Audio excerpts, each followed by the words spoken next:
उस दिन जो हुआ ऐसा पहले कभी नहीं हुआ था। सभी प्रक्रियाओं के सही ढंग से पालन करने के बावजूद अपराधी जिंदा खड़ा था। लीवर खींचा गया लेकिन अपराधी उसी तरह खड़ा रहा। यह अपराध की एक अजीब सी कहानी है जो शायद ही पहले किसी ने सुनी हो। कहानी इंग्लैंड के डेवॉन शहर की है और वहीं से शुरू होती है। 23 फरवरी 1885 की सुबह जेलर साहब अपनी घड़ी देख रहे हैं और जल्लाद फांसी के लीवर को पास ही फांसी का तख्ता है जिस पर एक छोटे कद का अपराधी खड़ा है। उसके हाथ पीछे बंधे हैं और चेहरा सफेद नकाब से ढका है। नकाब के अंदर कुछ दिखाई नहीं देता लेकिन उम्मीद लॉजिक की मोहताज नहीं होती। अपराधी का सिर आसमान की तरफ है। घड़ी का समय पूरा होता है और जेलर के इशारे पर जल्लाद लीवर खींचता है। फांसी में कोई आवाज नहीं होती। मौत की इज्जत हर हाल में रखी जाती है चाहे अपराधी कितना भी खतरनाक हो। उस दिन भी कोई आवाज नहीं हुई लेकिन इस बार वजह अलग थी। जेलर और जल्लाद एक दूसरे को देखते हैं। ऐसा पहले कभी नहीं हुआ था। सभी प्रक्रियाओं के पालन करने के बावजूद अपराधी जिंदा खड़ा था। लीवर खींचा गया लेकिन जिस फट्टे पर वह खड़ा था वह खुला नहीं। जेलर साहब आदेश देते हैं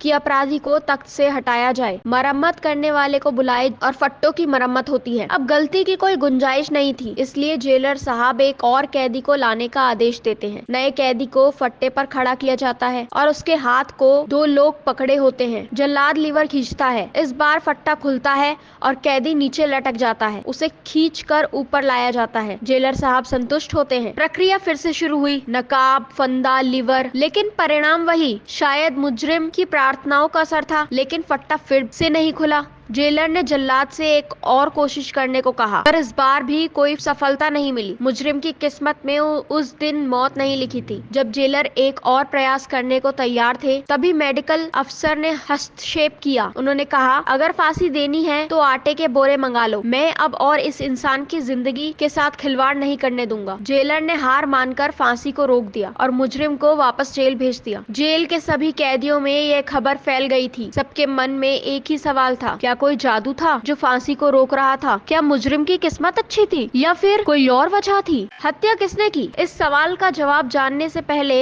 आपको इस घटना से 3 महीने पहले की ओर ले चलते हैं। तारीख थी नवंबर 15, 1884। मुजरिम जब मुजरिम नहीं था। उसका नाम था जॉन ली। गरीब परिवार में जन्मे जॉन ली ने नेवी में काम किया था। वहाँ चोट लगने के बाद उसने रिटायरमेंट लिया और एक फौजी कर्नल के घर में नौकर का काम करने लगा। जॉन ली उन नौकरों में से था जिन्हें नौकर की तरह ही ट्रीट किया जाता था। उस पर चोरी का आरोप लगाकर उसे जेल भेज दिया गया। 6 महीने बाद वह रिहा हुआ और फिर एक नेकदिल महिला ने उसे अपने घर बागवानी में काम करने के लिए रखा। इस महिला का नाम था एमा कीज। एमा एक अविवाहित और अमीर लड़की थी जिसका बड़ा सा घर था जिसमें वह अकेली रहती थी। 15 नवंबर 1884 की रात एमा जल्दी सो गई। सुबह लोगों ने देखा कि एमा की हत्या हो चुकी है। हत्या का सबूत छुपाने के लिए उसके घर में आग लगा दी गई थी। एमा के घर में कई नौकर काम करते थे जिनमें जॉन ली की सौतेली बहन एलिजाबेथ हैरिस भी शामिल थी। लेकिन उस दिन घर में सिर्फ एक ही नौकर था,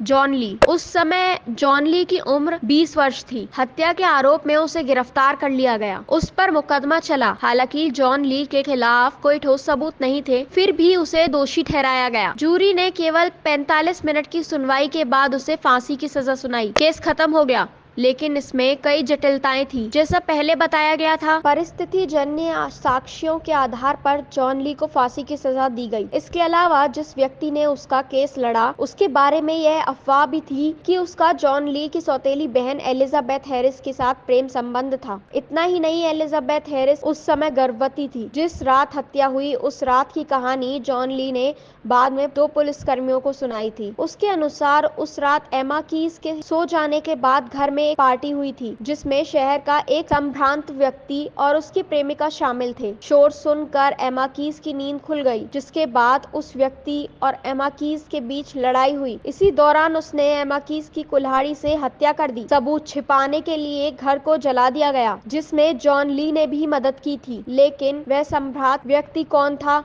इसके बारे में उसने किसी को नहीं बताया। हालांकि कई लोगों का मानना था कि वह व्यक्ति वही वकील था जिसने उसका केस लड़ा। जो उसकी बहन का प्रेमी था। खैर 3 बार फांसी से कैसे बचा, ये सवाल भी अलग है। सच जो भी रहा हो, अंत में हुआ यह कि जॉन ली को दोषी ठहराया गया और उसे फांसी की सजा सुनाई गई। सजा सुनाने के बाद जज ने उससे सवाल पूछा, तुम्हें कैसा महसूस हो रहा है? उसने जवाब दिया, मैं बिल्कुल शांत हूँ, क्योंकि मेरा ईश्वर जानता है कि मैं निर्दोष हूँ। अब हम वापस चलते हैं फांसी की तारीख पर। फांसी की सुबह जॉन ली ने जेल के 2 गार्ड्स को बुलाया और उन्हें बताया कि पिछली रात उसने एक सपना देखा था। सपने में उसने देखा कि वह फांसी से बच गया है। संयोगवश ऐसा ही हुआ। 3 बार की कोशिश के बाद भी उसे फांसी नहीं दी जा सकी। उसका केस सरकार के पास भेजा गया।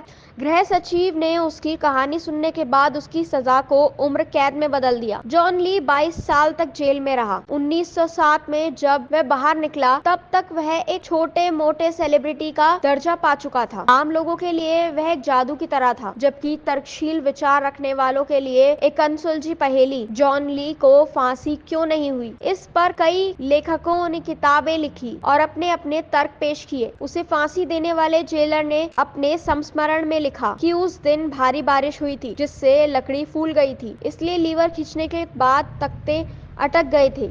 हालांकि इस तर्क से यह सवाल हल नहीं हुआ कि जब दूसरे कैदी को फांसी दी गई तो तख्ते कैसे खुल गए। बाकी कई लोगों की राय है कि यह महज एक संयोग था, जो उपकरणों के ठीक से काम न करने के कारण हुआ। असलियत जो भी हो, सच्चाई यह है कि जॉन ली 3 बार फांसी लगाए जाने के बावजूद बच गया। जेल से रिहा होने के बाद उसने शादी की, 2 बच्चे हुए। हालांकि अपनी पत्नी को छोड़कर वो एक नई प्रेमिका के साथ अमेरिका चला गया। आगे उसका क्या हुआ ठीक ठीक पता नहीं है, लेकिन कई जगह जिक्र मिलता है कि वह 1945 तक अमेरिका में रहा और वहीं उसकी मौत हो गई।